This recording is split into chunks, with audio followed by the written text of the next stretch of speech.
true." There was no doubting their veracity. The look on Miss Golding's face spoke for her. Mr. Fescue had his facts right. He had heard them from Lockhart, who in turn had them from Jessica. "So that," continued Mr. Fescue, "without your permission, Mr. Flawse would not have been able to testify in a signed affidavit that when you invited him into the house you did so of your own free will and with the intention of seducing him. And having failed of that purpose, you set out deliberately and with malice aforethought to destroy his marriage, reputation, and means of livelihood by portraying him in a novel as a thief, a pervert, and a murderer. Is that not also true?" "No!" shrieked Miss Golding. "No, it isn't. I never invited him in. Never." "I have no more questions of the witness," said Mr. Fescue, and sat down. In his summing up, Mr. Justice Plummery maintained that ferocious impartiality for which he was famous. Miss Golding's evidence and behaviour in and out of the witness box had left no doubt in his mind that she was a liar, a prostitute in both the literary and sexual meanings of the word, and that she had maliciously set out to do what Mr. Fescue had maintained. The jury retired for 2 minutes and found the libel proved. It was left to the judge to estimate the damages, both personal and financial, to the plaintiff as being of the order of £1,000,000 sterling. That afternoon there was jubilation in the offices of Mr. Gibbling and Mr. Gibbling, and at number 12, Sandycut Crescent. "Beastly woman," said Jessica. "To think I used to love her books, and they were all lies." Lockhart nodded. "And now we can start to sell the houses too," he said. "After so much unfortunate publicity, we can't possibly stay in this neighbourhood." As the winter months rolled by, the money rolled in. Messrs. Shortstead's insurance company paid £1,000,000 into Lockhart's bank account in the city, and money rolled into Jessica's account at East Pursley.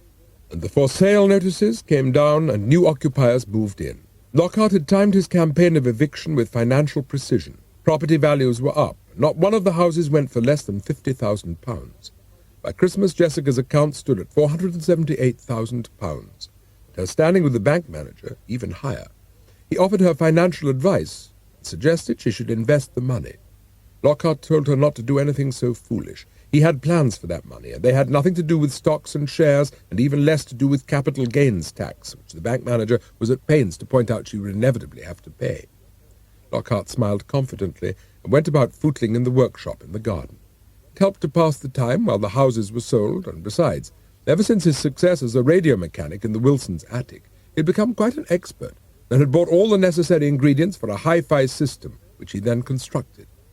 In fact, he went in for gadgetry with all his grandfather's enthusiasm for breeding hounds, and in no time at all, number 12 was wired for sound so that Lockhart, moving from room to room, could, by the mere manipulation of a pocket tuner, switch one loudspeaker off and another one on, and generally accompany himself musically wherever he went.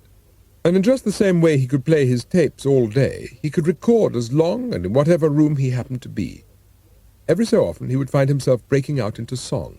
Strange songs of blood and battle and feuds over cattle, which were surprising to him as they were out of place in Sandycut Crescent, and seemed to spring spontaneously from some inner source beyond his comprehension. Lockhart's mind dwelt less on these subtleties than on the practical problems facing him, and the words and the wild music came out only occasionally when he was not feeling himself. And here, it has to be admitted, he was increasingly feeling himself in ways which his grandfather, a devotee of that Fowler whose great work, Usage and Self-Abusage, was the old man's guide in matters of masturbation, would have deplored. The strain of not imposing himself upon his angelic Jessica had begun to tell, and sexual fantasies began to fester in his mind as he tinkered in his workshop with a soldering iron. There were moments when he considered assuaging his desire in Jessica, but Lockhart thrust the idea from him, and used the sheepskin buffer on the electric drill instead. It was not a satisfactory remedy, but it sufficed for the present. One day, when he was master of Flawse Hall and owner of 5,000 acres, he would raise a family. Not till then. In the meantime, he and Jessica would live chaste lives and resort to the electric drill and manual methods. Lockhart's reasoning was primitive, but it stemmed from the feeling that he had yet to master his fate, and until that moment came, he was impure. Came sooner than he expected. In late December the phone rang. It was Mr. Bulstrode, calling from Hexham. "Ah, boy," he said in sombre tones, "I have bad news. Your grandfather is dangerously ill. Dr. McGrew sees little hope of his recovering. I think you should come at once." Lockhart, with death in his heart for old Mrs. Flawse, drove north, leaving Jessica in tears. "Is there nothing I can do to help?" she asked, but Lockhart shook his head. If his grandfather was dying thanks to anything old Mrs. Flawse had done, he did not want the presence of her daughter to hinder his plans for the old witch. But when he drove over the track to the gated bridge below the hall, it was to learn from Mr. Dodd that the man had fallen, if not of his own volition, at least unassisted by his wife, who had been in the kitchen garden at the time. Mr. Dodd could vouch for that. "No banana skins," said Lockhart. "None," said Mr. Dodd. "It slipped in his study and hit his head on the coal scuttle. I heard him fall and carried him upstairs." Lockhart went up the stairs, and brushing Mrs. Flawse's lamentations aside with a "Hush, woman," went into his grandfather's bedroom. The old man was lying in bed. Beside him sat Dr. McGrew, feeling Mr. Flawse's pulse. "He could go at any moment," said the doctor, "and then again he may linger for months." "It is a hope much to be desired," said Mr. Dodd, looking significantly at Lockhart. "He canna die before the father's found." Lockhart nodded. The same thought was in his mind, and that night, after Dr. McGrew had left, Lockhart and Mr. Dodd sat in the kitchen and conferred. "The first thing to see to is that woman doesn't go near him," said Mr. Dodd. "She'll stifle a man with a pillow had she but half the chance." "Go and lock her door," said Lockhart. "We'll feed her through the keyhole. Now then, he mustn't die." A bellow of oaths from upstairs indicated Mr. Flawse was living up to his hopes. "He does that every now and then. Shouts and abominates the likes of all around." "Does he indeed?" said Lockhart. "You put me in mind of an idea." And the next morning he was up and away, over the broken road and down through Hexham to Newcastle. He spent the day in the radio and hi-fi shops and returned with a carload of equipment. Lockhart unpacked a tape recorder, and presently he was sitting by the old man's bed while his grandfather shouted abominations into the microphone. "You damned skulking swine of a black-hearted Scot!" he yelled, as Lockhart fixed the throat mic round his neck. "I'll have no more of your probing and pestering, and take that satanic stethoscope away from my chest, you bloody leech! It's not my heart that's got awry, but my head!" And all night he blathered on against the infernal world and its iniquities, while Lockhart and Mr. Dodd took turns to switch the tape recorder on and off. That night the snow set in, and the road across Flawse Fell became impassable. Mr. Dodd heaped coals on the fire in the bedroom, and Mr. Flawse mistook them for the flames of hell. His language became accordingly more violent. Whatever else, he was not going gently into that dark underworld in which he had professed such unbelief. "I see you, you devil!" he shouted. "By Lucifer, I'll have you by the tail! Get ye going!" And ever and anon he rambled. "This hunting weather, ma'am, good duty," he said quite cheerfully. "The hounds'll hae the scent, no doubt. Would that I were young again and could ride to pack." Between these outbursts he slept and slowly slipped away. Lockhart and Mr. Dodd sat in front of the kitchen fire and laid their plans for his imminent end. Lockhart had been particularly impressed by the old man's repeated wish not to be buried. Mr. Dodd, on the other hand, pointed out that he didn't want to be cremated either, if his attitude to the fire in the bedroom was anything to go by. "It's either one or t'other," he said one night. "He'd keep while the cold lasts, but I doubt he'd be pleasant company come the summer." It was Lockhart who found the solution one evening, as he stood in the peel tower and stared at the dusty flags and the ancient weapons and heads that hung on the wall. And when, in the cold hour before dawn, old Mr. Flawse, muttering a last imprecation on the world, passed from it, Lockhart was ready. "Keep the tape recorders going today," he told Mr. Dodd, "and let no one see him." Lockhart switched the tape from record to play, and from beyond the shadow of death, old Mr. Flawse's voice echoed through the house. And having shown Mr. Dodd how to change the cassettes to avoid too much repetition, he left the house and headed across the fell.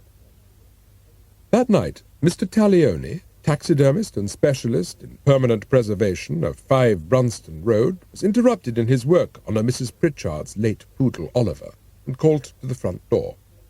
In the darkness outside stood a tall figure whose face was largely obscured by a scarf and a peaked hat. "Yes," said Mr. Taglioni. "Can I help you?" "Perhaps," said the figure. "Do you live alone?" Mr. Taglioni nodded a trifle nervously. It was one of the disadvantages of his occupation that few women seemed disposed to share a house with a man whose livelihood consisted of stuffing other things, and those dead. "I'm told you are an excellent taxidermist," said the figure, pushing past Mr. Taglioni into the passage. "I am," said Mr. Taglioni proudly. "Can you stuff anything?" There was skepticism in the voice. "Anything you care to mention," said Mr. Taglioni. "Fish, fox, fowl, or pheasant, you name it, I'll stuff it." Lockhart named it. "Benvenuto, Cellini," said Mr. Taglioni, lapsing into his native tongue. "Mamma mia, you can't be serious." But Lockhart was. Producing an enormous revolver from his raincoat pocket, he pointed it at Mr. Taglioni. "But it's not legal. It's unheard of. It's—" The revolver poked in his belly. "I'll give you 10 minutes to collect your tools and anything else you need, and then we'll go." 10 minutes later, a blindfolded and partially demented taxidermist was bundled into the back seat of the car and driven north. 4 o'clock in the morning, they entered the hall, and Lockhart unlocked the door to the wine cellar. The body of the late Mr. Flawse was lying on the table. "Never in my life have I been called upon to stuff a person," Taglioni muttered, rummaging in his bag. "Why you asking in Balmer?" "Because I want the joints to move." "Legs and arms and neck? Maybe, but hips is impossible. Either standing or sitting. It must be one or the other." "Sitting," said Lockhart. "No work." And so, while his widow lay sleeping upstairs, unaware of her recent but long-awaited bereavement, the grisly task of stuffing Mr. Flawse began in the cellar. The business of carrying buckets upstairs and disposing of their ghastly contents in the cucumber frames, where they couldn't be seen because of the snow on the glass above, was not one to be relished. "They may do the cucumbers a world of good," muttered Dodd on his 5th trip, "but I'm damned if they do me.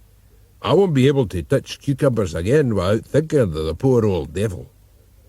When she did wake, the old man could be heard shouting from his bedroom, and in the cellar Mr. Taglioni listened and felt terrible.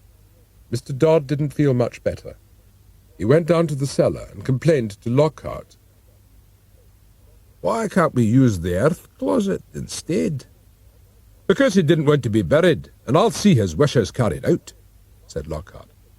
"I wish you'd carry out a few of his innards as well," said Mr. Dodd, bitterly. When Lockhart inadvisedly left the cellar for a moment, he returned to find that the taxidermist had, to relieve the strain of emptying Mr. Flawse, filled himself with 2 bottles of that late gentleman's crusted port. The combination of a drunk taxidermist elbow-deep in his lamented employer was too much for Mr. Dodd. He staggered up the stairs and was greeted by the unearthly voice of the late Mr. Flawse, bellowing imprecations from the bedroom. "The devil take the lot of you, you blood-sucking swine of Satan! You couldn't be trusted not to steal the last morsel of meat from a starving beggar!" The late man bawled very appositely. And when an hour later Lockhart came up and suggested that something substantial for lunch like liver and bacon might help the taxidermist sober up, Mr. Dodd would have none of it. "You'll cook whatever you damn well please," he said, "but I'll no be eating meat this side of Candlemas." "The eyes!" Taglioni shouted. "My God, I forgot to bring his eyes! Now what are we going to do?" "I'll bring some," Lockhart said. "Don't worry. I'll fetch a pair." When he returned, he was carrying the glass eyes of the tiger his grandfather had shot in India on his trip there in 1910. He thought they would do rather well. Old Mr. Flawse had always been a ferocious man-eater. All that day and the next, and the one following, Mr. Taglioni continued his gruesome task. While Lockhart cooked, Mr. Dodd sat in his shed and stared resentfully at the cucumber frames. In her bedroom, Mrs. Flawse had stood all she could of her blasted husband's voice echoing from across the landing, heaven and hell, guilt, sin and damnation. If the old fool wouldn't die or stop repeating himself, she wouldn't have minded, but he went on and on and on, and by the 3rd night Mrs. Flawse was prepared to brave the snow, sleet and storm and even heights to escape. She tied her sheets together, and then tore her blankets into strips and knotted them to the sheets to the bed, and finally, donning her warmest clothes, she clambered out of the window and slid rather than climbed to the ground. The night was dark and the snow melted. Against the black background of mud and moor she was invisible. She slushed off down the drive towards the bridge, and had just crossed it and was trying to undo the gates, and behind her she heard the baying of hounds. She turned from the gate and ran, or rather stumbled, alongside the cut in a desperate attempt to reach the hillside by the tunnel, and as she ran she heard the creak of the wooden gate to the yard and the louder baying of the hounds. The Flawse pack was on the scent again. Mrs. Flawse fled on into the darkness, tripped and fell, got up, tripped again, and this time fell into the cut. It wasn't deep, but the cold was intense. She tried to climb the far bank, but slipped back, giving up, waded on, knee-deep in icy water, towards the dark shadow of the hill, the darker hole of the great tunnel. It loomed larger and more awful with each uncertain step she took. Mrs. Flawse hesitated. The black hole ahead spoke to her of Hades, the baying pack behind of Pluto, no gay cartoon of Disneyland, but rather that dread god of the infernal regions at whose altar of mere wealth she had unconsciously worshipped. Mrs. Flawse was not an educated woman, but she knew enough to tell that she was caught between the devil and, by way of taps, toilets, and sewers provided by the Gateshead and Newcastle waterworks, the deep blue sea. And then, as she hesitated, the baying hounds were halted in their tracks, and against the skyline she could see in silhouette a figure on a horse thrashing about him with a whip. "Get back, you scum!" shouted Lockhart. "Back to your kennels, you scavengers of hell!" His voice, drifting with the wind, reached Mrs. Flawse, and for once she felt grateful to her son-in-law. A moment later she knew better. Addressing Mr. Dodd, as he had addressed the hounds, Lockhart cursed the man for his stupidity. "Have you forgotten the will, you damned old fool?" he demanded. "Let the old bitch go 1 mile beyond the radius of the hall, and she will forfeit the estate. So let her run, and be damned." "I hadn't thought of that," said Mr. Dodd contritely, and turned his horse to follow the pack back to Flawse Hall, while Lockhart rode behind. Mrs. Flawse no longer hesitated. She, too, had forgotten the clause in the will. She would not run and be damned. With a desperate effort she scrambled from the cut and stumbled back to the hall. Mrs. Flawse needed a drink, a strong drink to warm her blood. She stepped quietly to the cellar door and opened it.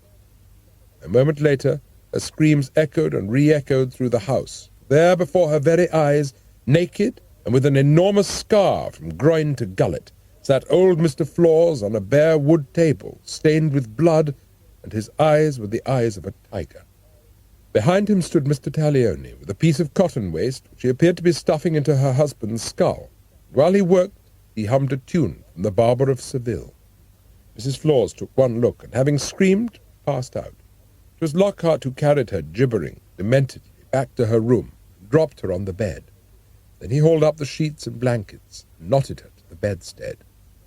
Down in the cellar, Mr. Taglioni gibbered. Mrs. Flawse's eruption and hysteria in the cellar had completed his demoralization. It had been bad enough to stuff a dead man, but to have his work interrupted in the middle of the night by a wailing widow had been too much for him. "Take me home," he pleaded with Lockhart. "Take me home." "Not before you've finished," said Lockhart, implacable. "He's got to speak and wave his hands." Mr. Taglioni looked up at the masked face. "Taxidermy's one thing, marionette's another," he said. "You want him stuffed, you got him stuffed. Now you say I gotta make him speak. What you want? Miracles? You better ask God for those." "I'm not asking anyone. I'm telling," said Lockhart, and produced the small loudspeaker. "You put that where his larynx is." "Was," said Mr. Taglioni. "I no leave nothing inside." "Was, then," continued Lockhart. "And then I want this receiver put in his head." He showed Mr. Taglioni the miniature receiver. "And while you're about it, I want his jaw to move. I've an electric motor here. Look, I'll show you." For the rest of the morning, the late Mr. Flawse was wired for sound. By the time they had finished, it was possible to hear his heart beat when a switch was pulled. Even his eyes, now those of the tiger, swiveled in his head at the touch of a button on the remote control. About the only thing he couldn't do was walk or lie down flat. But the rest, he looked rather healthier than he had done of late, and certainly sounded as articulate. "Right," said Lockhart, when they had tested him out. "Now you can drink your fill." "I'll need your help, Dodd, to get the old man to bed," he said. "He's stiff in the hip joints and needs levering round corners." Mr. Dodd demurred. but eventually between them they got Mr. Flawse, clad in his red flannel nightgown, into bed, where he sat up bellowing, calling on the Almighty to save his soul. "You got to admit it's very realistic," said Lockhart. "It's just a pity we didn't think of taping his utterances earlier." "It's more a pity we ever thought of taping them at all," said Mr. Dodd, drunkenly, "and I wish his jaw wouldn't go up and down like that. It puts me in mind of a goldfish with asthma." "But the eyes are about right," said Lockhart. "I got them from the tiger." "You don't have to tell me," said Mr. Dodd, surprisingly broke into Blake. "Tiger, tiger, burning bright on the forests of the night, what demented hand and eye framed thy awful circuitry?"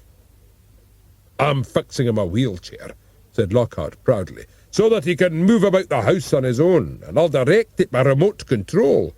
That way no one will suspect he isn't still alive." End of Side 3.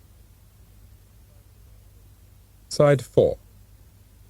Down in the cellar, Mr. Taglioni was drinking himself insensible on crusted port.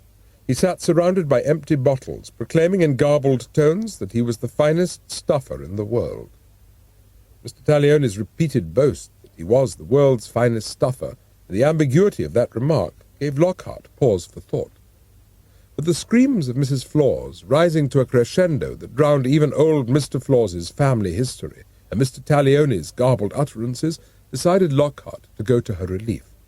By the time he unlocked the bedroom door, she was screaming that if she didn't have a pee soon, it was less a question of anyone else dying than of her bursting. Lockhart untied her, and she wobbled to the earth closet. When she returned to the kitchen, Lockhart had made up his mind.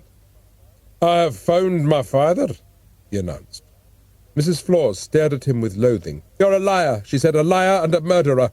I saw what you had done to your grandfather." Between them, Lockhart and Mr. Dodd dragged Mrs. Flawse up to her room and tied her again to the bed. This time they gagged her.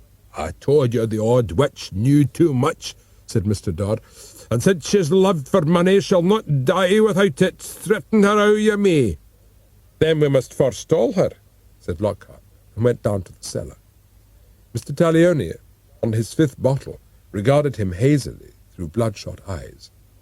"Daddy," said Lockhart, and put his arm round Mr. Taglioni's shoulder affectionately. "My own dear Daddy." "Daddy? Who's fucking Daddy?" said Mr. Taglioni, too drunk to appreciate the new role he was being cast in. Lockhart helped him to his feet and up the stairs. "I'm not your fucking daddy," he said. "I don't know what you're talking about." Lockhart got up and went to his grandfather's study and unlocked the safe. When he returned, he was carrying a wash-leather bag. He beckoned to Mr. Taglioni to come to the table, and then emptied the bag's contents out in front of him. 1,000 gold sovereigns littered the scrubbed pine table. Mr. Taglioni goggled at them. "For me? You pay me in gold for stuffing a man?" But Lockhart shook his head. "No, Daddy. For something else. For being my father," said Lockhart. Mr. Taglioni's eyes swiveled on his head almost as incredulously as the tiger's did in the old man. "Your father?" he gasped. "You want me to be your father? For why should I be your father? You must have one already.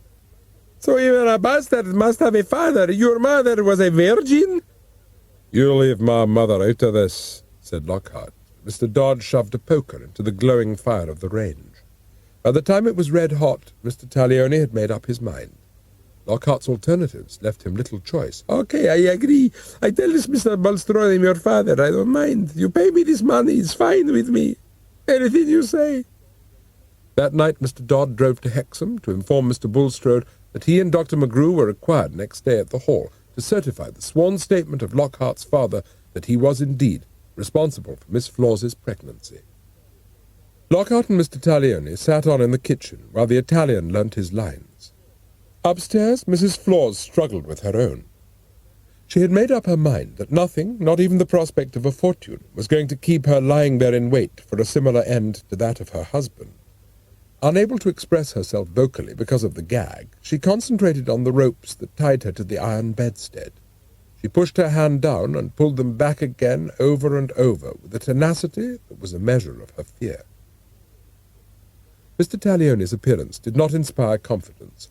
The taxidermist had been through too many inexplicable horrors to be at his best, and while Lockhart had spent half the night seeing to it that his father was word perfect in his new role, drink, fear, and sleeplessness had done nothing to improve his looks.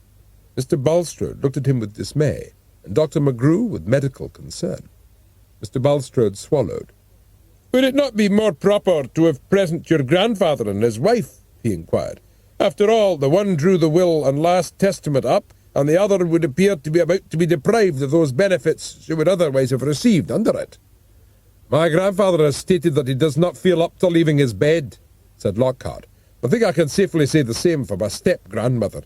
She is at present indisposed, and naturally my father's appearance here today, with all its consequences for her financially, might be said to chafe her more than a little." It was no more than the truth. A night spent rubbing the ropes that bound her hands up and down against the iron bedstead had indeed chafed her, but she still persisted, while down in the study Mr. Taglioni repeated word for word what he had been taught.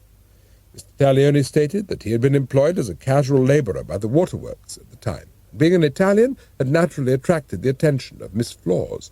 "I couldn't help it," he protested. "I am Italian, and English ladies, well, you know how English ladies like." Lockhart intervened. "I don't think we need go into any further details," he said pacifically. Mr. Bulstrode expressed his fervent agreement. "And you are prepared to swear on oath that to the best of your knowledge you are the father of this man?" he asked. Mr. Taglioni said he was. "Then if you'll just sign here," Mr. Bulstrode went on, and handed him the pen. Mr. Taglioni signed. His signature was witnessed by Dr. McGrew. "My dear McGrew," said Mr. Bulstrode, "I can only say that I now understand why the old man stipulated in his will that the bastard's father should be flogged to within an inch of his life. He must have had some inkling, you know." Dr. McGrew agreed. "Personally, I would have preferred him to have stipulated something stronger," he said, "like half a mile beyond it." To avoid disturbing his grandfather and distressing Mrs. Flawse, Lockhart had decided to conduct the second part of the ceremony in the Peel Tower. When Bulstrode and McGrew entered, they found Mr. Taglioni already manacled to the wall. "What do you mean, flogged?" he screamed. Mr. Dodd put a bullet in his mouth. "I tell you I don't want to be flogged. I come here to stuff someone. I stuff him. Now." "Thank you, Mr. Dodd," said Mr. Bulstrode, as Dodd silenced the Italian with his grimy handkerchief. "If anything persuades me that the will ought to be carried out according to the spirit of the law rather than the letter, it is his constant reference to stuffing. I find the term singularly objectionable, I must say." "And was I not mistaken in thinking that the gender was wrong, too?" said Dr. McGrew. "I could have sworn he said him." Mr. Taglioni would have sworn, too, if he could. Mr. Dodd's handkerchief, in combination with the bullet, was doing things to his taste buds and his breathing that took what was left of his mind off external circumstances.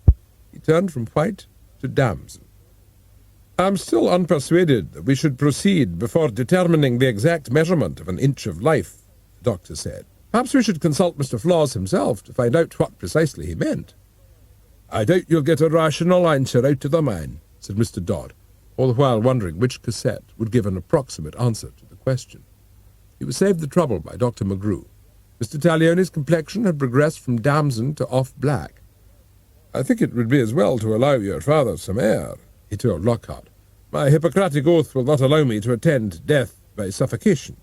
Of course, if this were a hanging—" As Mr. Dodd removed the handkerchief and bullet, Mr. Taglioni regained a better complexion and a volubility that was wasted on his audience. He stood shouting in Italian. Finally, unable to hear themselves dispute, Dr. McGrew and Mr. Bulstrode went out into the garden in disgust. "I find his cowardice contemptible," said Mr. Bulstrode, "but the Italians fought very badly in the war." "Which hardly helps to solve our present problem," said Dr. McGrew, "and as a man of some compassion, even for such swine, I would suggest that we act in strict accordance to the will and flog the brute to within an inch of his life." Dr. McGrew went back into the hall and spoke to Mr. Dodd above the din. Presently Mr. Dodd left the hall and returned 5 minutes later with a ruler and a pencil. Dr. McGrew took them and approached Mr. Taglioni. Placing the ruler an inch from his shoulder and marking the point with the pencil, he proceeded down the Italian's right side, making pencil marks on the stucco wall and joining them together so that they formed an outline 1 inch from the man. "I think that is precise," he announced proudly. Lockhart, my boy, you may go ahead and flog the wall up to the pencil line, and you will have flogged the man to within an inch of his life. I think that satisfies to the letter the conditions of your grandfather's will." But as Lockhart advanced with the whip, Mr. Taglioni fulfilled the old man's last testament to the spirit. He slumped down the wall and was silent. Lockhart looked at him in annoyance. "Why's he gone that funny colour?" he asked. Dr. McGrew opened his bag and took out his stethoscope. A minute later he shook his head and pronounced Mr. Taglioni dead. "That's torn it," said Mr. Bulstrode. "Now what the hell do we do?" But the question was to remain unanswered for the time being. From within the house there came a series of terrible shrieks. Mrs. Flawse had freed herself and had evidently discovered the full extent of her late husband's dismemberment. As they entered the hall, they saw Mrs. Flawse standing at the top of the stairs. "The woman's insane," said Dr. McGrew, unnecessarily, as Lockhart headed for the back stairs. Mrs. Flawse was bawling about the old man being dead and not lying down. "Go and see for yourselves," she cried, and scuttled into her room. Dr. McGrew and Mr. Bulstrode went cautiously up the stairs. "Not to mention the swine's death," said Dr. McGrew, "I suppose we had better pay our compliments to Edwin." They turned towards old Mr. Flawse's bedroom, while at the foot of the stairs Mr. Dodd tried to dissuade them. "He is not seeing anyone," he shouted. But the truth of this remark escaped them. By the time Lockhart, coming stealthily up the back stairs to avoid being kicked in the groin by his demented mother-in-law, arrived, the landing was empty. Dr. McGrew had taken his stethoscope out and was applying it to Mr. Flawse's chest. It was not the wisest of moves. Mr. Flawse's subsequent ones were appalling to behold. Either the doctor's bedside manner or Mr. Bulstrode's accidental treading on the remote control activated the mechanism for the old man's partial animation. His arms waved wildly, the tiger's eyes rolled in his head, his mouth opened and shut, and his legs convulsed. Only the sound was off. The sound and the bedclothes, which his legs kicked off the bed so that the full extent of his rewiring was revealed. Mr. Taglioni had not chosen the kindest spot for the wires to extrude, and they hung like some terrible electronic urethra. As Mr. Taglioni had said at the time, it was the last place anyone examining him would think of looking. It was certainly the last place Dr. McGrew and Mr. Bulstrode wanted to look, but by the very complexity of the wires they couldn't take their eyes off the thing. "The junction box and earth," Lockhart explained, adding a cricketing term to their confusion, "and the aerial. The amplifier is under the bed, and I've only got to turn the volume up." "Don't, for God's sake, don't do anything of the sort," pleaded Mr. Bulstrode, unable to distinguish between spatial volume and output, and convinced that he was about to be privy to an erection. Mr. Flawse's reactions were awful enough without that dreadful addition. "I've got him on 10 watts per channel," Lockhart went on, but Dr. McGrew interrupted. "As a medical man, I have never been in favour of euthanasia," he gasped, "but there's such a thing as sustaining life beyond the bounds of human reason, and to wire a man's... Dear God!" Ignoring Mr. Bulstrode's plea, Lockhart had turned the volume up. Besides twitching and jerking, the old man now gave voice. "'Twas ever thus with us," he bellowed, a statement Dr. McGrew felt certain must be untrue. "Flaw's blood runs in our veins and carries with it the bacteria of our ancestral sins. Aye, sins and sanctity so intertwined, there's many a Flaw's gone to the block a martyr to his forebears' loves and lusts. Would that it were not so, this determinism of inheritance, but I have known myself too well to doubt the urgency of my inveterate desires." Lockhart switched the old man off, and Dr. McGrew and Mr. Bulstrode breathed a sigh of terrible relief. It was short-lived. Lockhart had more in store for them. "I had him stuffed," he said proudly, "and you, Doctor, proclaimed him healthy when he was already dead. As Dodd's my witness, so you did." Mr. Dodd nodded. "I heard the doctor so proclaim," he said. Lockhart turned to Mr. Bulstrode. "And you were instrumental in the killing of my father," he said. "The sin of patricide." "I did nothing of the sort," said the solicitor. "I refuse." "Did you or did you not draw up my grandfather's will?" he asked. Mr. Bulstrode said nothing. "Aye, you did. And thus we three all stand convicted of complicity in murder. I would have you consider the consequences carefully." Already it seemed to Dr. McGrew and Mr. Bulstrode that in Lockhart's voice they heard the unmistakable tone of the old man sitting stuffed beside them, the same unshakable arrogance, and that dread logic neither port nor learned disputation, nor, now it seemed, even death, could totally dispel. They followed his instructions to the letter and considered the consequences very well indeed. "I must confess to finding myself perplexed," said Mr. Bulstrode, finally. "As your grandfather's oldest friend, I feel bound to act to his best advantage, and in a way he would have liked." "I doubt very much he would have liked being stuffed," said Dr. McGrew. "I know I wouldn't. But on the other hand, as an officer of the law and a commissioner of oaths, I have my duty to perform. My friendship contradicts my duty. Now, if it were possible to say that Mr. Taglioni died a natural death—" He looked expectantly at Dr. McGrew. "I can't believe a coroner would find the circumstances propitious to such a verdict.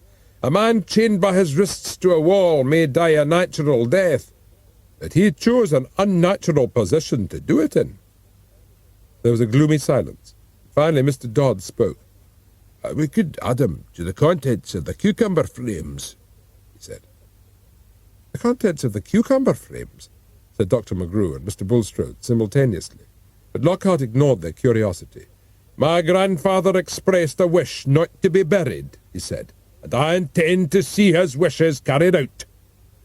The two old men looked unwillingly at their dead friend. "I cannot see him sitting to anyone's advantage in a glass case," said Dr. McGrew, "and it would be a mistake to suppose we can maintain the fiction of his life perpetually. I gather that his widow knows." Mr. Dodd agreed with him. "On the other hand," said Lockhart, "we can always bury Mr. Taglioni in his place." Mr. Bulstrode and Dr. McGrew were of the same opinion. "Then Mr. Dodd will find grandfather a suitable sitting place," said Lockhart, "and Mr. Taglioni will have the honour of joining the Flawse ancestors at Black Puckrington. Dr. McGrew, I trust you have no objection to making out a death certificate of natural death for my grandfather." Dr. McGrew looked doubtfully at his stuffed patient. "Let us just say that I won't let appearances to the contrary influence my judgment," he said. "I suppose I could always put it that he shuffled off this mortal coil. 1,000 natural shocks that flesh is heir to would certainly seem to fit the case," said Mr. Bulstrode. And so it was agreed. 3 days later, Lockhart caught the train from Newcastle, and by evening was back in Sandicote Crescent. There, everything had changed. The houses had all been sold, even Mr. O'Brien's, and the Crescent was once more its quiet, undisturbed, suburban self. In Jessica's bank account, £695,000 nestled to her credit, the manager's effusiveness, and the great expectations of the chief collector of taxes, who could hardly wait to apply the regulations governing capital gains. Lockhart's £1 million in damages from Miss Goldring and her erstwhile publishers were lodged in a bank in the city, acquiring interest, but otherwise untouchable by the tax authorities, whose mandate did not allow them to lay hands on wealth obtained by such socially productive methods as gambling, filling in football pool coupons correctly, playing the horses, or winning £50,000 by investing £1 in premium bonds. Even bingo prizes remained inviolate. So, for the time being, did Jessica's fortune, and Lockhart intended it to remain that way. "All you have to do," Lockhart told Jessica, "is to see the manager and tell him you're withdrawing the entire sum in used £1 notes. You understand?" Jessica said she did, went down to the bank with a large empty suitcase. It was still large and empty when she returned. "The manager won't let me," she said tearfully. "He said it was inadvisable, and anyway I have to give a week's notice before I can withdraw money in my deposit account." "Or did he?" said Lockhart. "In that case we will go down again this afternoon and give him a week's notice." The meeting in the bank manager's office did not go smoothly. The knowledge that so valued a customer intended to ignore his advice and withdraw such an enormous sum in such small denominations had rubbed away a great deal of his effusiveness. "In used £1 notes?" he said incredulously. "You surely can't mean that. The work involved—" "Will go some way to making good the profit you have received from my wife's deposit," said Lockhart. "You charge higher rates for overdrafts and you pay for deposits. And you also have to return the money to customers when they require it and in the legal tender they choose," contended Lockhart. "And my wife wants used £1 notes." "I can't imagine what for," said the manager. "I would have thought it the height of folly for you to leave this building with a suitcase of untraceable notes. You might be robbed in the street." "We might equally well be robbed in here," said Lockhart. "To my way of thinking we have been by the discrepancy between your rates of interest. The value of that money has been depreciating thanks to inflation ever since you've had it. You won't deny that.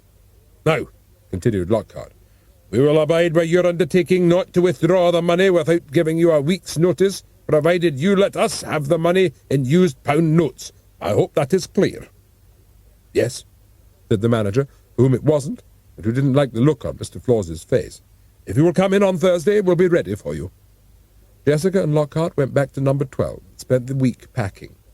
"I think it would be best to send the furniture up by British Rail," said Lockhart. "Why are you addressing that packing case to Mr. Jones in Edinburgh?" asked Jessica.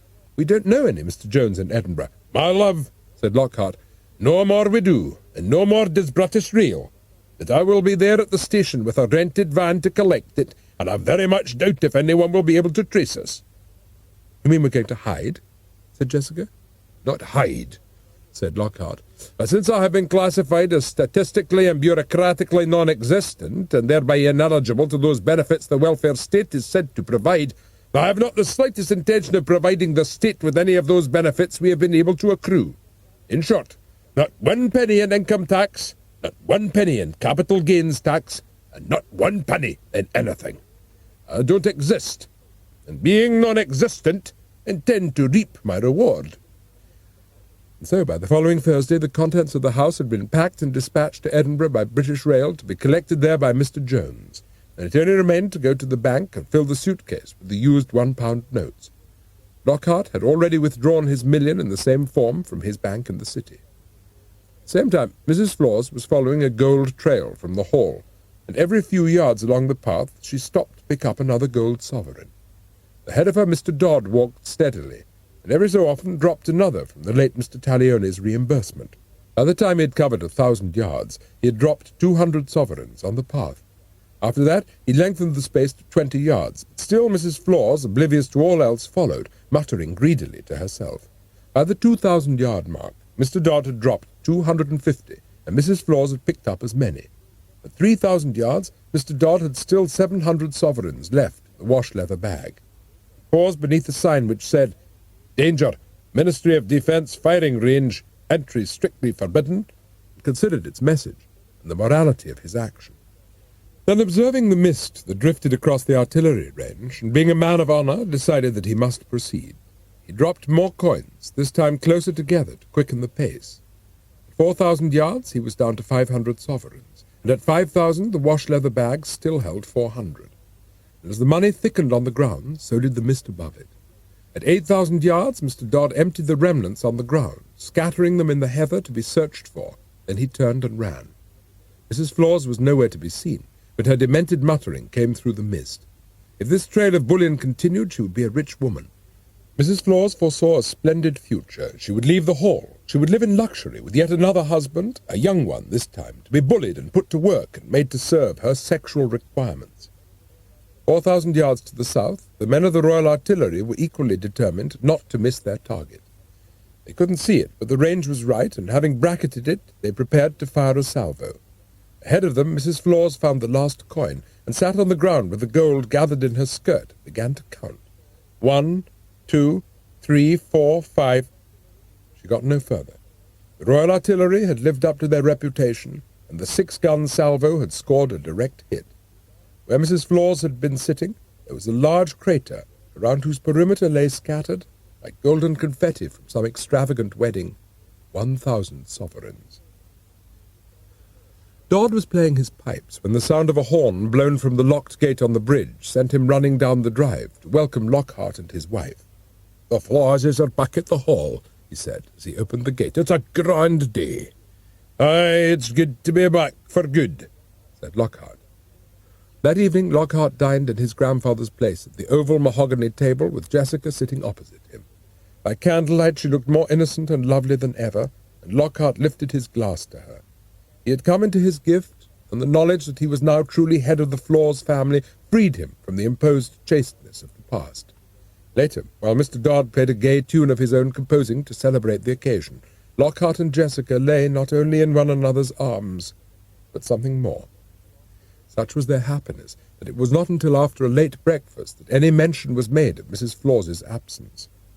"I haven't seen her since yesterday," said Mr. Dodd. "She was away across the Fell and in rather better spirits than of late."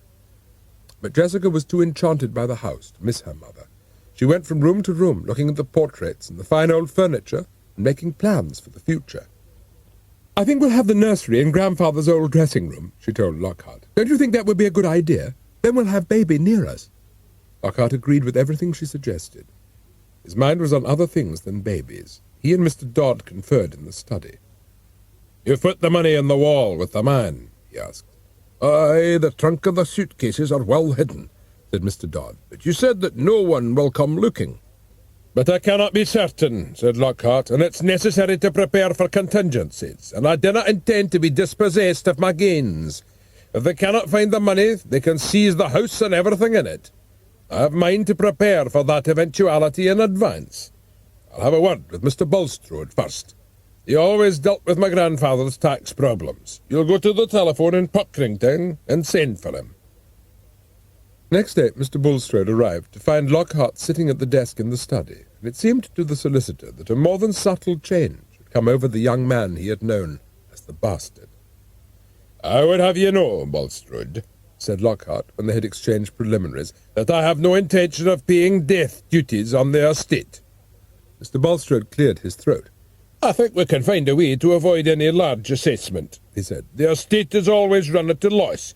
Your grandfather tended to deal only in cash without receipt, and besides I have a certain influence with Wyman, Her Majesty's tax collector. You need have no fear he'll trouble you or much." "He'll not trouble me at all." "'Twill be t'other way round if he so much as sets foot on Flawse fell. You'll tell him that." Mr. Bulstrode foresaw dire days ahead. Finally, with a silent prayer that Mr. Wyman would listen to reason and not invite disaster, he left. But there were forces already at work to nullify the hope expressed in Mr. Bulstrode's prayer. Mr. Wyman was quite prepared to listen to reason next morning when the solicitor delivered his warning, but Her Majesty's collector of taxes for the Middle Marches was no longer in control of the situation. In London, the far more formidable figure in the person of Mr. Merkin, Senior Collector, Supertax Division, Sub-Department Evasion of. At the Inland Revenue Offices had been alerted to the possibility that Mr. and Mrs. Flawse, previously of number 12 Sandicote Crescent, now of no known address, had withdrawn £659,000 in used £1 notes with the intention of not paying capital gains tax. This had been brought to his notice by the bank manager of the East Pursley branch of Jessica's Bank, who happened to be a close friend of Mr. Merkin, and who had been piqued by her refusal to accept his advice. He had been more than piqued by Lockhart's attitude. In his opinion, something very fishy was going on. In the opinion of Mr. Merkin, it was more than fishy. It stank. Mr. Merkin arrived at Walk, and was directed via Black Pockrington to Flawse Hall. There he met his first obstacle in the shape of the locked gate on the bridge over the cut. Using the intercom which Lockhart had installed, he spoke to Mr. Dodd. Mr. Dodd was polite and said he would see if his master was at home. "There's a man from the Inland Revenue down at the bridge," he told Lockhart, who was sitting in the study. "He says he's the senior collector of taxes. You'll not be wanting to speak to him."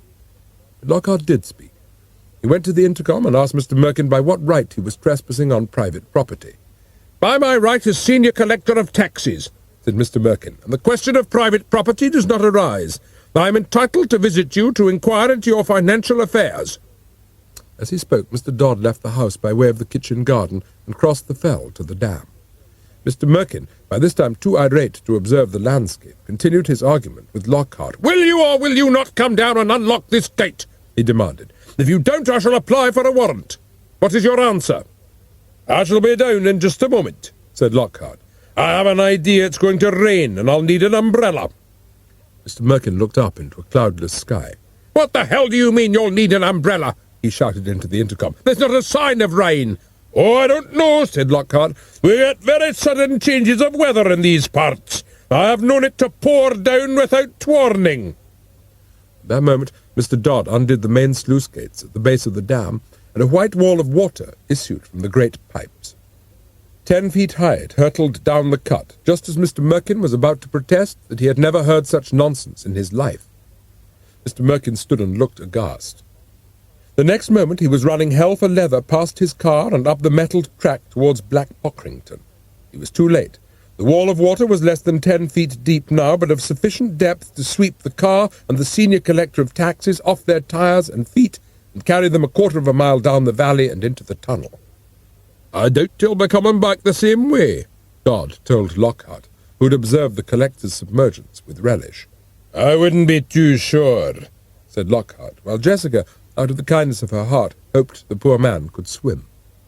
There was no kindness in Mr. Merkin's heart by the time he had issued from the tunnel, and having been bounced, bashed, trundled, and sucked through several large pipes and 2 deep tanks, finally came to rest, the comparative calm of the subsidiary reservoir beyond Tombstone Law. Half-drowned and badly grazed, with murder in his heart, not to mention water everywhere, he clambered up the granite bank and staggered toward a farmhouse. The rest of the way to Hexham he travelled by ambulance, and was lodged in the hospital there, suffering from shock, multiple abrasions, and dementia taxitis. Mr. Merkin was not the only person to suffer. The discovery of the late Mrs. Flawse in a shell crater surrounded by gold sovereigns came as a shock to Jessica. "Poor mummy," she said, when an officer from the Royal Artillery brought her the sad news. "She never had much bump of direction, and it's nice to know she didn't suffer. You did say death was instantaneous."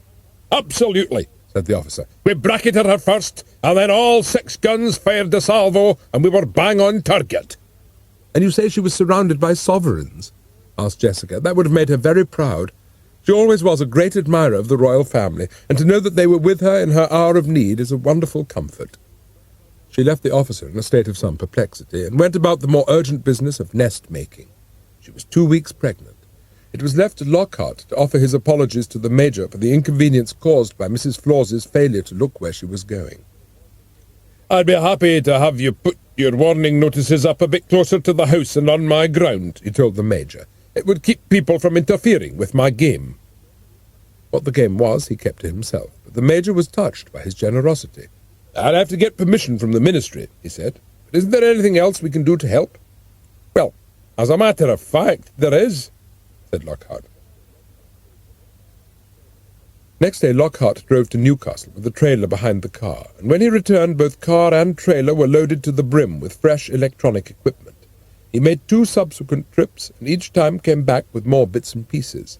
"Oh, Lockhart," said Jessica, "it's so nice to know you've got a hobby. There you are in your workshop, and here am I making everything ready for baby. What was that huge machine that came up yesterday?" "An electric generator," said Lockhart. "I've decided to electrify the house." But to watch him and Mr. Dodd at work on Flawse Fell suggested that it was less the house than the surrounding countryside that Lockhart had decided to electrify. As each day passed, they dug fresh holes, deposited loudspeakers in them, and wired them together. 2 days later, Lockhart, finally accepting the Major's offer of help, spent several hours on the artillery range with a tape recorder listening to the guns being fired. "I say, I think it's an ingenious idea," said the Major, as Lockhart packed his equipment into the car, prepared to leave. "Sort of bird scarer, what?" "You could put it like that," said Lockhart, and thanking him once again, drove away. He returned to the hall to find Mr. Dodd waiting for him with the news that he had what was needed to make the scene realistic. "We'll just have to be sure the sheep don't tread on them," he said, but Lockhart was of a different opinion. "A dead sheep or 2 won't come amiss. They'll add a touch of death to the scene. A few bullocks would, too." All the while Mr. Merkin hobbled about Hexham on crutches, and spent hours poring over the tax returns of old Mr. Flawse in the determination to find proof of something that would justify the issue of a warrant. Mr. Merkin found what he wanted. The VAT excise men needed no warrant to enter and search an Englishman's house, be it castle or cot, at any time of the day or night, and their powers, unlike his own, were not subject to the limitations of magistrates, courts of law, or any of the legal institutions which preserved an Englishman's supposed liberties. And so several weeks passed, and as many letters from customs and excise were sent and received no reply. Faced with this flagrant contempt for his office and the VAT regulations, the head VAT man decided to act. And during those weeks, Lockhart and Mr. Dodd continued with their preparations. They moved more equipment into the valley and onto the fells surrounding the hall. They installed numbers of tape recorders and enormously powerful amplifiers in the hall and waited for the next move. It came with the arrival of Mr. Bulstrode and Dr. McGrew, the solicitor to inform Lockhart that he had learnt through Mr. Wyman that the excise men intended to raid the house that night, and Dr. McGrew to confirm that Jessica was expecting a baby. Neither of them expected what happened that night, when after an excellent dinner they went to bed in their old rooms at Flawse Hall. It would also be true to say that the excise men had no idea what to expect. They had been warned by Mr. Merkin's experience, but as they stole across the dam, all seemed quiet and peaceful under the brilliant moon. They were still 100 yards from the hall when the barrage broke around them, and barrage it was. 1,000 loudspeakers bombarded them acoustically with a roar of shells, rapid machine gun fire, screams of agony, bombs, fresh screams, larger shells, and a high-pitched whistle of such appalling frequency that several sheep went immediately insane. The excisemen tried desperately to take cover, only to find that lying down was even more awful than standing up from the sound point of view. Worse still, it prevented them from getting out of the way of maddened sheep and demented bullocks, startled out of their senses into panic by the terrible din. Even in the house, where Dr. McGrew and Mr. Bulstrode had been warned that it might be more advisable to sleep with their heads under pillows rather than on top, the sounds of battle were devastating. Only Lockhart, Jessica, and Mr. Dodd enjoyed what was happening. Provided with earplugs, specially designed ear mufflers, and sound-deadening helmets, they were in a privileged position. Mr. Merkin, clutching his head in agony, took an unwise step forward, fell, and lay on an extremely large loudspeaker, which was resonating at an extremely low frequency.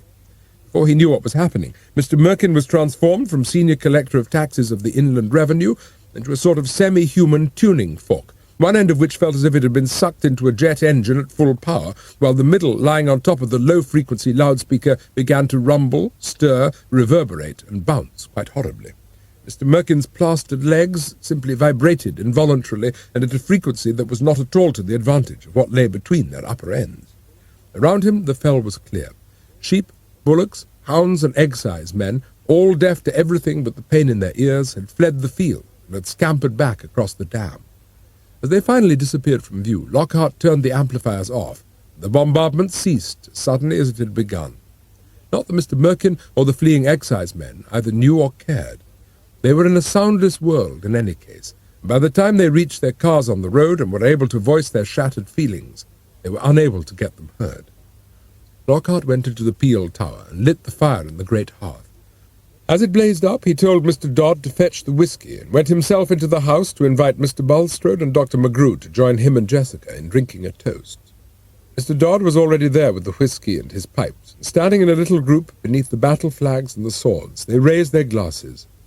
"What are we going to drink to this time?" asked Jessica, and it was Mr. Dodd who supplied the answer. "To the devil himself," he said. "Devil?" said Jessica. "Why the devil?" "Why, aye, Annie," said Mr. Dodd. "'Tis clear you dinna ken your Robbie Burns. You don't ken his poem, The Deal's Awa with the Exciseman." They danced and drank and danced. Then, exhausted, sat round the long table while Jessica made them ham and eggs. When they had finished, Lockhart stood up and told Mr. Dodd to fetch the man. As dawn broke over Flawse Fell, Mr. Dodd flung open the gates of the Peel Tower, and the old Mr. Flawse, seated in a wheelchair and manifestly self-propelled, rolled into the room and took his accustomed place at the end of the table. Mr. Dodd shut the doors and handed Lockhart the remote control. Lockhart twiddled with the switches, and once again the room rang with the voice of old Mr. Flawse.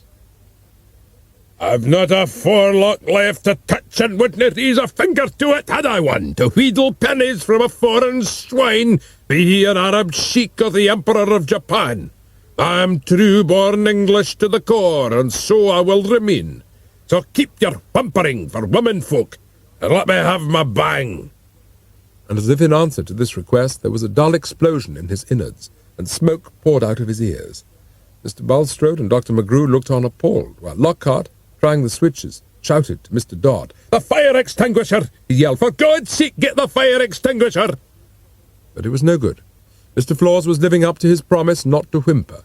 Flailing round him with his arms and shouting incomprehensible imprecations from his clapper mouth, he streaked in his wheelchair across the banqueting hall, gathered a rug over his feet on the way, bounced off an armoured figure, and finally, with that practicality he had always admired in his ancestors, shot into the open hearth and burst into flames. By the time Mr. Dodd arrived with the fire extinguisher, he was beyond extinction, and had flared up the chimney in a shower of sparks and flames. "Almost a Viking's funeral," said Dr. McGrew, as the charred remains flaked to ashes and the last transistor melted. It had been made in Japan, he noted, which tended to contradict the old man's final boast that he was English to the core. He was about to point out this interesting anatomical and philosophical observation to Mr. Bulstrode when he was interrupted by a cry from behind him. Lockhart was standing on the oak table among the guttering candles, and tears were running down his cheeks. The deal has pity in him yet, thought the doctor. Mr. Dodd, recognizing the symptoms, picked up his pipes and squeezed the bag under his arm as Lockhart began his dirge. The last of them all is gone for the hall, and the Flawse is fled for the fell. But those that are left can I recall the tales he used to tell. 'Twa deaths he died, 'twa lives he led, 'twa men he might have been. The een spake words he had but read, the other he didna mean. And so he struggled his whole life through, and never in strife he ceased. And he allus sought what 'twas good and true, though his self to be half a beast. While Mr. Dodd squeezed on with his tune, Lockhart jumped down from the table and left the Peel Tower. Jessica was about to follow Lockhart out when Mr. Dodd stopped her. "I am be by his cell, honey," he said. "Again to dree his weird a while." Senior Collector of Taxes, Supertax Division, Sub-Department, Evasion of, was in hospital outwardly unscathed, but suffering internally the simultaneous after-effects of extremely low-frequency waves. His condition baffled the doctors, who could make neither head nor tail of his symptoms. At one end he fluttered, at the other end he wowed. The combination was one they had never previously encountered, and it was only with the arrival of Dr. McGrew, who suggested plastering his plastered legs together to stop them oscillating, that Mr. Merkin could be kept in bed. Even so, he wowed, his most insistent wow being to have his Schedule D, a demand that led to some confusion with the vitamin. In the end, he was gagged, and his head encased in lead-filled ice bags to stop it vibrating. "He's clean off his rocker," said Dr. McGrew gratuitously, as the senior collector bounced on the bed. "The best and safest place for him would be a padded cell. Besides, it would keep the rumble down." Dr. McGrew signed a committal order to the local mental hospital on the perfectly sensible grounds that a man whose extremities were so clearly at odds with one another, and who seemed to have lost his memory, was suffering from incurably split personality.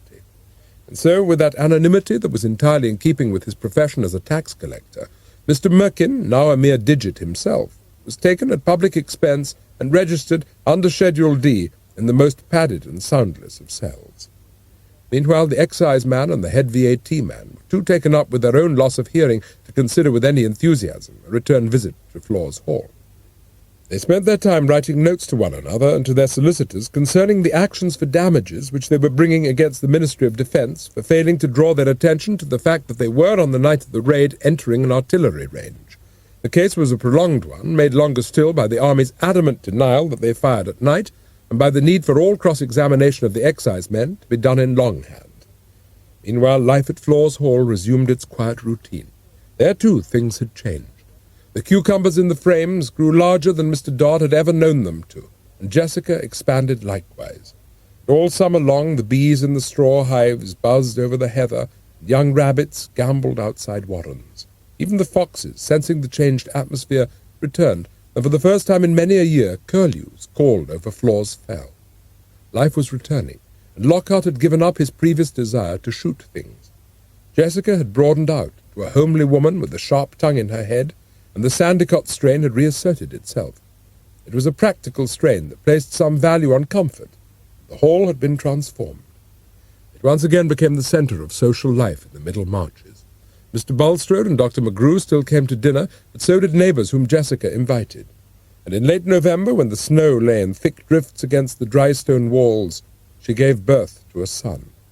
"We'll name him after his grandfather," said Lockhart, as Jessica nursed the baby. "We don't know who he is, darling," said Jessica. Lockhart said nothing.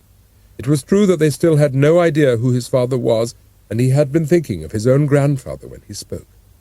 "We'll leave the christening until the spring, when the roads are clear, and we can have everyone over for the ceremony."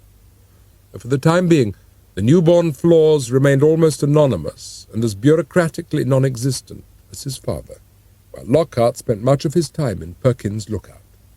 The little folly, perched on the corner of the high wall, served as his study, where he could sit and look through its stained-glass window over the garden. Down below, in a warm, sunlit corner of the miniature garden, Mr. Dodd, as happy as a skylark, sat by the pram of Edwin Tyndale Flawse, played his pipes or sang his songs, while his grandson lay and chuckled with sheer delight.